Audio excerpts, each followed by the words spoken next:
Hello everyone, কেমন আছো তোমরা সবাই? আশা করছি সবাই ভালো আছো, সুস্থ আছো। তো প্রত্যেক সোমবারই প্রায় আমি আর বাবা বিকেলবেলা করে বের হই এই টুকটাক কিছু বাজার করার থাকলে বা বাজারে কোনো দরকার থাকলে। তো হ্যাঁ, আজকেও সেরকমই একটা মানডে, দেখতেই পারছো রেডি হয়ে গেছি। তো বিকেল বিকেল করে আমি আর বাবা বেরিয়ে পড়লাম। দেখো আকাশটা কি সুন্দর হয়ে আছে, কি ভালো লাগছিল। মেঘের মধ্যে পুরো হালকা হালকা আলো দেখা যাচ্ছে।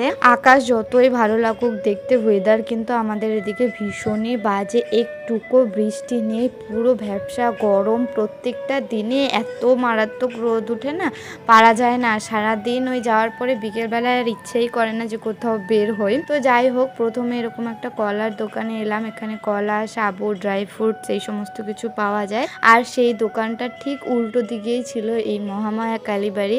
আর মন্দিরের গেট একদমই খোলা ছিল, তো একদম সোজাসুজি মায়ের দর্শন করা যাচ্ছিল খুব সুন্দরভাবে। আমি নিজেও দর্শন করলাম, তোমাদেরকেও দর্শন করালাম। তো দেখো এখান থেকে সাবু, ড্রাই ফ্রুটস, কলা এই সমস্ত নেওয়া হয়ে গেছে। আর এবার এসেছি একটা ফলের দোকানে। আসলে আমাদের নিজেদের আত্মীয়দের মধ্যে একজন মারা গেছে, তো ওখানে যে ফল, সাবু, কলা এই সমস্ত কিছু দিতে যাব, মানে অবশ্যই ডালা হয় বেসিক্যালি যেটা, ওটা আমি আর বাবা মিলে দিতে যাব। তো বাড়ির জন্য কিছু শাকসবজি বাজার করার ছিল, তো একেবারেই সেই সমস্ত বাজারও করলাম। বাজারে একদম নতুন মূলো শাক উঠেছে, মূলো শাক, লাল শাক, বেশ কিছু সবজি বাজার করে আমরা সেই আত্মীয়র বাড়ি গিয়ে দিয়েও এসেছি সমস্ত কিছু।